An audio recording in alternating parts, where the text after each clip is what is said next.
दोनों परिवार को लेकर के पति पत्नी और बहू सास में कंट्रोवर्सी क्यों फैल रही है? देखिए, कंट्रोवर्सी नहीं होना चाहिए। दोनों लोगों से मैं निहोरा कर रहा हूँ कि आपस में मिल समझ के बात को मैटर को ख़त्म किया जाए। और जो लड़की है तनु जी क्या चाहती हैं खुल के बता दें। फिर भी उसको बढ़िया अगर कोई गोद ले लेता है या कुछ ले लेता है तो उसकी परवरिश कर देता है। तो क्या आप कहना चाह रहे हैं कि जो उपेंद्र लाल की बेटी है उसको या तो अनाथ आश्रम में दे दिया जाए या किसी को जिसका बच्चा ना हो, पत्नी का संबंध था, पति पत्नी का संबंध नहीं रहता तो एक 5 वर्ष की बेटी है जिसका शायद पारो नाम है, पारो नहीं, हाँ उसका नाम है, जो भी कुछ नाम है, वो लड़की बता रही है कि हमारे पिता का नाम फला है, दादी का नाम फला है, दादी क्या मैं आती जाती हूँ, माने वो लड़की बताने में सक्षम है। ज्योति सिंह पवन सिंह की पत्नी है। जी देखिए, इतना सोशल मीडिया पे शादी विवाह हुआ था तो सब लोग देखे हैं, तो हम तो मान ही रहे हैं कि भाई शादी हुआ है। तो बताइए, नहीं आप कसम खाएंगे मेरे साथ और रहेंगे किसी और के साथ? तो क्या ऐसा उपेंद्र और तन्नू के बीच था कुछ? देखिए, उपेंद्र और तन्नू के बीच क्या था, कसम खाने की बात है। और उनकी पत्नी जैसा बोल रही है कि मेरे पति थे, तो पति थे तो उनके साथ नचा चढ़ी जई है धई के गोरिया मऊ जिला के लई के। नमस्कार साथियों, मैं बंसराज और आप देख रहे हैं अभिव्यक्ति भारत। और मित्रों, आज उत्तर प्रदेश के मऊ में हूँ। जैसे कि आपको पता है कि मऊ में स्वर्गीय उपेंद्र लाल यादव एक ऐसा कलाकार था कि मंच पर जब चढ़ करके अपना स्वर को जब दिखाता था तो लोग उसके गानों को सुन करके और झूम उठते थे। और वो गाना किसका लिखा हुआ था जानते हैं? वो गाना यही जो हमारे कैमरे के बैकअप में जिनको आप हमारे साथ आप देख रहे हैं बैठे हैं, इनका नाम है दुर्गा बेदर्दी। दुर्गा बेदर्दी ने एक से एक गाना लिख करके दिया स्वर्गीय उपेंद्र लाल यादव को। जो स्वर्गीय उपेंद्र लाल गाते थे तो लोग दीवाना हो जाते थे। आज स्वर्गीय उपेंद्र लाल हम लोग के बीच नहीं है, बहुत कष्ट की बात है। और उनके कवि भी हैं। मैं इनसे जानना चाहूँगा उनके परिवार के बारे में, उनके बारे में। आखिर में अब नहीं है तो कौन मऊ में दुर्गा बेदर्दी का गाना लेकर के और फिर उपेंद्र लाल के जैसे ललकारेगा? जी, सबसे पहले तो अभिव्यक्ति भारत के सभी चाहने वाले, सभी सब्सक्राइबर, सभी दर्शकों से मैं दर्शकों को प्रणाम करता हूं और दिल से यही कामना चाहता हूं कि आप लोग इसी तरह आशीर्वाद बनाए रखिए दुर्गा बेदर्दी और भैया के चैनल को। उपेंद्र लाल यादव को कब से आप जानते थे? जी, उपेंद्र लाल यादव को हम 2015-16 से जानते थे। उपेंद्र लाल यादव की जो पहली गाना जो रिलीज हुई थी, जो प्रधनवा के रहर में, प्रधनवा के बजड़ा, इस गाना को कौन लिखा? इस गाने को हमारे केशव गुरु जी हैं जी, उन्हीं का नाम आता है, वही लिखे थे यहाँ। और उसके बाद आपका कोई वैसा गाना जो आप उनको गवाए हैं? और जी देखिए, उनको तो मैं बहुत गाना गवाया। शुरू में देवघर के सीन गवाया गाना, जो फोटो में उस दिन उनका लगा था तेरही की दिन, जी। वो मेरे ही गाने का फोटो था। और अभी फिलहाल में गाना उनका बहुत ज़्यादा हिट हुआ था कि नचा नचा चढ़ी जई है धई के गोरिया मऊ जिला के लई के। ये गाना उनका वायरल हुआ था। फिर कजरा लगा के हिलैलू मऊ जिलवा, ये गाना हुआ था। बेदर्दी दी, क्या आपको लगता है कि फिर उपेंद्र जैसे मऊ में कुछ ऐसे कलाकार निकल जाएं जो पहले गाना में ही वायरल हो जाएं? देखिए, अभी तो पूरे जिले का इधर 2, 4, 5 जिले में वैसी आवाज़ हमको आज तक नज़र ही नहीं आई।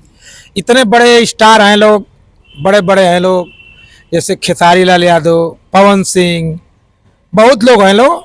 कितना लोगों का नाम लूँ? गुंजन सिंह, रितेश पांडे, समर सिंह भैया, प्रमोद प्रेमी। लेकिन क्या है कि सब लोग कहीं ना कहीं अपने जगह पे स्टार हैं, बढ़िया गाते हैं और सबका अलग पहचान है।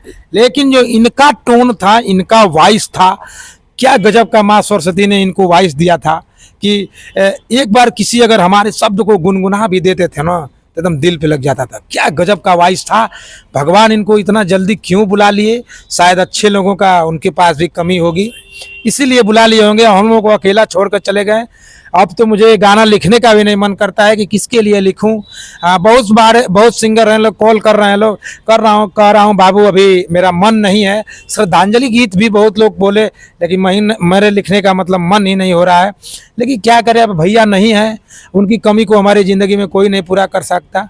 और जैसे तैसे चल रहा है, कुछ अच्छा नहीं लगता। मित्रों, मैं बता दूं कि पूरे पूर्वांचल के जितने सिंगिंग व्यवस्था में गायक कलाकार हैं, सब लोग मर्माहित हैं। उपेंद्र के नहीं रहने की कमी खल रही है। आज हमारे साथ दुर्गा बेदर्दी जी हैं। दुर्गा बेदर्दी जी, आपको से मैं बता दूं कि अगर कलाकार जो मंच पर चढ़कर गाना गाता है और जो गाना लिखता है, इन लोगों को बताया जाता है कि एक माता और पिता, यानी बेटा और पुत्र, पिता और पुत्र की जोड़ी होती है। जो गाना संवारता है उसको आप जानते होंगे कितना मेहनत लगती है। अगर गाना गाते समय एक आध अक्षर इधर उधर हो जाता है तो कभी कभी थोड़ा सा मनोबल डाउन हो जाता है। अब नहीं है। अब इतना लेकर के एक हुहल्ला चल रहा है, मीडिया में वायरल चल रहा है कि उपेंद्र लाल की शादी हुई थी। आपको अच्छी ढंग से पता होगा कि शादी हुई थी या नहीं, इस पर क्या कहें? जी देखिए, शादी होने या ना होने की बात है तो ना ही हम शादी में उनके गए थे, ना मुझे बुलाया गया था, ना उन लोगों के साथ शादी का कोई मेरे पास फोटो है, ना हमारे पास कोई प्रूफ है कि मैं गया था या कहाँ से हुआ था। इसका प्रूफ हमारे पास नहीं है। शायद मैं नहीं गया था उनके शादी में, मैं नहीं जानता हूँ। जैसे तन्नू सिंह बता रही हैं कि शीतला माता के मंदिर में मऊ में मैं शादी किया हूँ अकेले। अब तो रिवाज चला गया है कि लव होता है, बात व्यवहार चलती है, प्रेम व्यवहार होता है और लड़के मोबाइल पर ही कसम और भसम खाने लगते हैं कि मैं तुमसे शादी कर लूँगा, निभाऊंगा, ये करूँगा, वो करूँगा, सब सारी बातें हैं। और बता रही हैं कि मेरा शादी हुआ था। शादी के बाद एक लड़की भी है। परिवार के लोग वहाँ जाते भी हैं, केक भी काट रहे हैं, बर्थडे मना रहे हैं। और गांव के लोग भी बता रहे थे, उपेंद्र लाल के गांव के लोग, कि भैया ये लोग राशन भी शायद उठाते हैं। और वो आकर के छोटे भाई के शादी में नाच गा रही थी। अब ये लोग पति पत्नी का संबंध निभाना नहीं चाहते, यानी उपेंद्र के पिताजी बहू मानने के लिए तैयार नहीं है। इस पर आप क्या कहेंगे? जी देखिए, आप बोले हैं कि मोबाइल पे कसम खाते हैं लोग, ठीक है, मोबाइल पे कसम खा लिए, साथ निभाने की कसमें खा लिए, साथ रहने का कसमें खा लिए, तो साथ रहना चाहिए ना। है कि केवल कसम खा लेने से और वादा कर देने से आदमी हो जाता है? नहीं चलेगा। अगर आप कसम मेरे साथ खाए हैं, वादा किए हैं, तो मेरे साथ आप रहिए, मरते दम तक रहिए, ना कि बीच रास्ते में छोड़ के भाग जाइए कहीं। थोड़े फायदे के लिए, थोड़े खुशी के लिए आप कहीं भी चले जाइए। ऐसा है? कहीं है तो बताइए। नहीं आप कसम खाएंगे मेरे साथ और रहेंगे किसी और के साथ, तो क्या ऐसा उपेंद्र और तन्नू के बीच था कुछ? देखिए, उपेंद्र और तन्नू के बीच क्या था, कसम खाने की बात है। और उनकी पत्नी जैसा बोल रही है कि मेरे पति थे, तो पति थे तो उनके साथ रहना चाहिए ना, एकदम उनके साथ रहना चाहिए। कि उनको आप अकेला छोड़ देंगे? बताइए, उनको अकेला नहीं छोड़ना चाहिए। हम लोग गोरखपुर में थे तो बहुत डिस्टर्ब रहते थे। अब उनके डिस्टर्बिंग का क्या कारण है, अब तो वही जानते होंगे, अब तो है नहीं कि बताएं। अच्छा ये बताइए, पवन सिंह और ज्योति सिंह को आप जानते होंगे? जी अच्छी तरह से जानते हैं। क्या आप मान रहे हैं कि ज्योति सिंह पवन सिंह की पत्नी है? जी देखिए, इतना सोशल मीडिया पे शादी विवाह हुआ था तो सब लोग देखे हैं, तो हम तो मान ही रहे हैं कि भाई शादी हुआ था तो पत्नी है। लेकिन जब से शादी हुई है तब से आज तक इन लोगों का एक जगह बैठ करके खाना पीना नहीं हुआ और हमेशा कंट्रोवर्सी बनी रहती है। उस पर क्या कहिएगा? वो पत्नी और पति का संबंध ऐसा ही होता है जो दूरी दूरी होता है? जी देखिए, कहीं ना कहीं कमी होगी, या ज्योति सिंह में हो या पवन सिंह में हो, कमी तो होगी। या तो दोनों में हो या किसी एक में हो, कमी होगी। इसी वजह से वो लोग दूर हैं। नहीं, अगर आपसी समझौता होता तो कहीं ना कहीं साथ में रहते, पति पत्नी का रिश्ता निभाया जाता। कहीं ना कहीं कोई दिक्कत है, इसीलिए दोनों साथ में। तो ऐसा भी तो हो सकता है कि तन्नू में और उपेंद्र में नहीं पटती रही होगी, अपना इनका रूट अलग था, उनका रूट अलग था, लेकिन पति पत्नी का संबंध था। पति पत्नी का संबंध नहीं रहता तो एक 5 वर्ष की बेटी है जिसका शायद पारो नाम है। पारो नहीं, हाँ उसका नाम है, जो भी कुछ नाम है। वो लड़की बता रही है कि हमारे पिता का नाम फला है, दादी का नाम फला है, दादी क्या मैं आती जाती हूँ, माने वो लड़की बताने में सक्षम है। उस पर क्या कहिएगा आप? देखिए क्या है ना, साथ रहने की बात की है ना, तो पवन सिंह और ज्योति सिंह का अभी क्या है ना, अभी मैटर सभी लोग जानते हैं, उनका शादी घर से हुआ था। आपको भी शायद न्यूज अगर चलाते हैं तो देखते होंगे, उनका शादी घर से हुआ था। तो चूंकि घर से की गई शादियां सब जानते हैं, इतना जल्दी रिश्ता टूटता नहीं है। और आपसे जो एक कसम वादे की बात कर रहे हैं ना, तो रोज कसम वादे खाए जा रहे हैं, रोज तोड़े जा रहे हैं। तो वैसा रिश्ता, एक वो लोग का रिश्ता जो है, एक क्या करते हैं, लीगली रिश्ता बना है पवन सिंह और ज्योति सिंह का, तो टूटने में समय लग रहा है। शायद वो लोग साथ ना रहें, क्या रहें, लेकिन अब इन लोगों का लीगली घर वालों के हिसाब से नहीं था। अच्छा, तन्नू सिंह कह रही है कि हमें ना धन दौलत से लालच है, ना उनके खेती से लालच है, ना 1 रुपया उनसे हमें चाहिए, मात्र हमारे बेटी को उपेंद्र लाल यादव सनाप में लिखे जाएं। तो वो क्या गलत ये है कि वो हैं? हमको ये बताइए कि उपेंद्र लाल यादव उनके सनाप में लिख देने से उनको क्या कुछ मिल जाएगा? 10 लाख मिल जाएगा, 5 लाख मिल जाएगा सनाप लिखने से? लड़की का जिंदगी बन जाएगा? लड़की का जिंदगी तो उसको उसकी अच्छी परवरिश करने से बनेगा, ना कि नाम करने से बनेगा। कई कई अनाथ लड़कों का तो माता पिता कोई नहीं है, फिर भी उसको बढ़िया अगर कोई ले गोद ले लेता है या कुछ ले लेता है तो उसकी परवरिश कर देता है। तो क्या आप कहना चाह रहे हैं कि जो उपेंद्र लाल की बेटी है उसको या तो अनाथ आश्रम में दे दिया जाए या किसी को जिसका बच्चा ना हो उसे गोद दे दिया जाए? नहीं, हम ये नहीं कहना चाहते हैं। हम ये कहना चाहते हैं कि अगर जो ये वाकई में तनु जी उसकी माँ है तो उसकी परवरिश अच्छे से करें, ना कि विवाद करें। तो उसी लिए तो कह रही है कि ये बताइए कि वो बोल रही हैं कि हमको कुछ नहीं चाहिए, नाम चाहिए, तो नाम से परवरिश हो जाएगा। जैसे मान लीजिए हाँ। वो लड़की है, अगर मऊ जिले में अगर कहीं भी घूमेगी, आप ही से अगर आकर के 10 वर्ष के बाद बात करेगी तो आपने एक सवाल दाग दीजिएगा कि अपने पिता का नाम बताओ। हाँ। तो अपने पिता का नाम क्या रखेगी? देखिए, पिता का नाम अभी वो जिंदा थे तो वो नहीं सोच रही थी, 1 साल से उनसे दूर थी। कहाँ थी, कैसी थी, वही खुद बोल रही हैं। मैं नहीं बोल रहा हूँ, वो खुद बोल रही हैं कि मेरा बात नहीं होता था, कभी कभी बात होता था। तो भाई कभी कभी बात होता था, नहीं होता था तो पति पत्नी का तो ऐसा नहीं है कि कभी कभी बात हो और 1 साल बाद पति से पत्नी मिले, ऐसा तो है नहीं। ऐसा तो होना चाहिए ना। इतना दोनों परिवार को लेकर के पति पत्नी और बहू सास में कंट्रोवर्सी क्यों फैल रही है? देखिए, कंट्रोवर्सी नहीं होना चाहिए। दोनों लोगों से मैं निहोरा कर रहा हूँ कि आपस में मिल समझ के बात को मैटर को खत्म किया जाए। और जो लड़की है तनु जी क्या चाहती हैं खुल के बता दें। हमको 2 लाख चाहिए, 4 लाख चाहिए, 5 लाख चाहिए, 10 लाख चाहिए, या कि लड़की का 10 साल के लिए एडमिशन चाहिए कि कहाँ चाहिए, खुल की तनु जी बोले। माने आपका कहना है कि तनु जी और पिताजी माता जी एक जगह बैठ करके मंडौली कर लें, पंचायत कर लें कि क्या चाहती हैं। ये सत्य बात है कि तनु उस परिवार में नहीं रह पाएगी? नहीं रह पाएंगे, मुझे पता है, उनको खुद पता है कि नहीं रह पाएंगे, इसलिए कि वो शहर में रहती है और लुधियाती है। शहर में भी रहती है, प्लस अभी उनकी उम्र ही क्या है, अब उनकी पूरी जिंदगी इतनी लंबी जिंदगी है, कहीं ना कहीं किसी हमसफर की जरूरत पड़ेगी उनको, और कहीं ना कहीं वो आगे चल के किसी न किसी से शादी कर ही लेंगी। आप न्यूज आज कवर कर रहे हैं, 5 साल बाद यही न्यूज आज हमसे पूछिएगा, तनु जी से जाके पूछिएगा, कहीं ना कहीं उनका शादी हो चुका रहेगा। और आज जो बोल रही हैं कि मैं गुजार लूंगी, तो मैं दिल से कह रहा हूं कि नहीं गुजार पाएंगी। कहीं ना कहीं अगर 5 साल बाद उनसे पूछेंगे तो वो नहीं कह पाएंगे कि मैं सिंगल हूं और लड़की को लेकर जी रही हूँ। तो मैं आज उनसे ये बोलना चाहूंगा कि कहीं ना कहीं अपना जिंदगी अगर उपेंद्र नहीं है तो कहीं ना कहीं अपना अच्छा से रहें और देखें और अपनी ज़िंदगी आगे जीने का, अपना खाने पीने का, अपना रोजगार या जो करती हैं एक्ट्रेस है, मॉडल है, तो कहीं ना कहीं उसमें उस क्षेत्र में आगे बढ़ने की वो कोशिश करें, ना कि ये विवाद करें। तो क्यों नहीं आप लोग बैठ करके समझौता करा दे रहे हैं कि आप सोशल मीडिया का तमाशा बंद करिए, इसलिए कि उपेंद्र लाल यादव इस धरती से चला गया, कब तक उसको निचोड़ निचोड़ करके लोग खाएंगे? हमको कब तक उसके नाम के पीछे आगे पीछे कुछ ना कुछ लगा करके उसके आत्मा को दुख देंगे?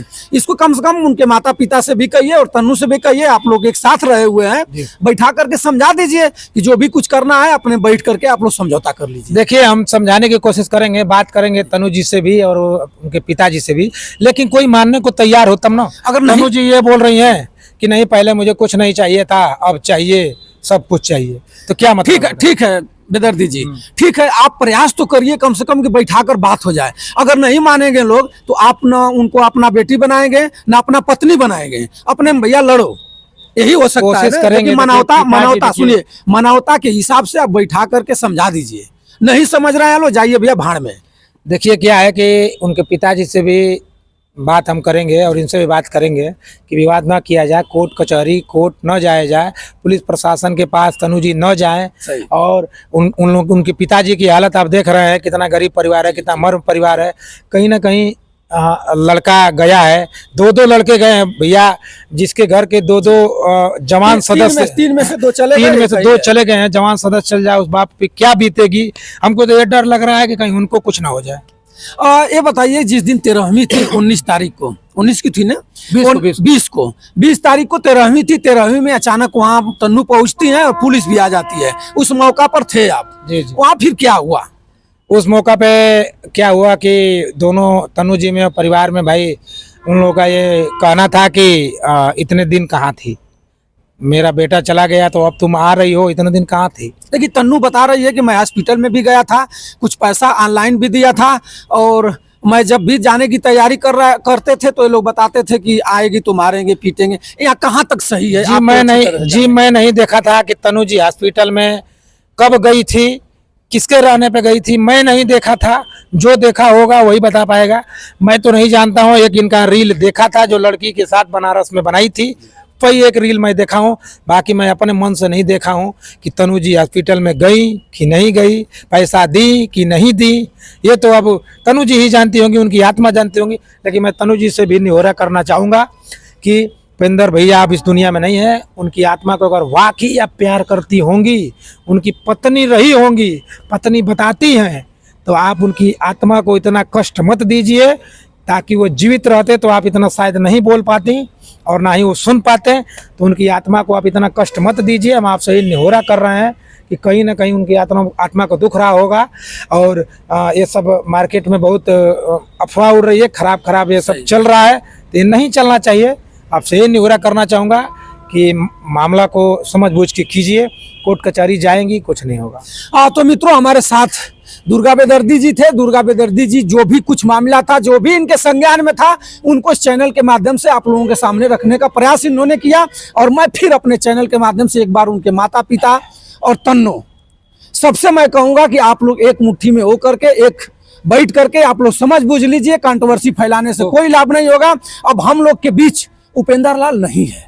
उपेंद्र लाल जब था, उपेंद्र लाल का एक शुमार बरसता था, लेकिन उपेंद्र लाल नहीं है तो उसकी आत्मा को कब तक आप लोग खुरे दिएगा, कब तक आप लोग चहेटिएगा? ऐसा नहीं होना चाहिए। कुछ आप कहना चाहते हैं? 2 शब्द हम बोलना चाहते हैं गाने के माध्यम से। जी, एकदम। हाँ, कि दुख नहीं बूझे केहू उनका बाप माई के, दुख नहीं बूझे केहू उनका बाप माई के, सभे मजाक त बनावे उपेंद्र भाई के, सभे मजाक त बनावे उपेंद्र भाई के।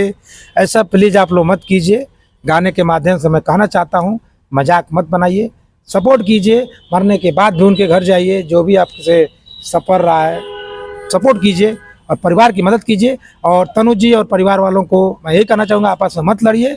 कहीं ना कहीं आपके लड़ने से और लोगों को फायदा है, मजा ले रहे हैं।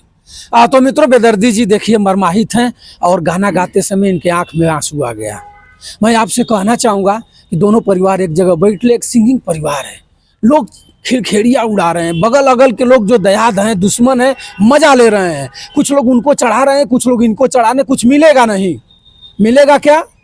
हम ही जैसे लोग आएंगे और चैनल में दिखाएंगे और कहकर चले जाएंगे कि लड़ रहे हैं सब। मैं मित्रों फिर कभी आकर के बेदर्दी जी से मैं मिलाने का प्रयास करूंगा। तब तक के लिए बंसराज यादव का सादर प्रणाम स्वीकार करें। जय हिंद।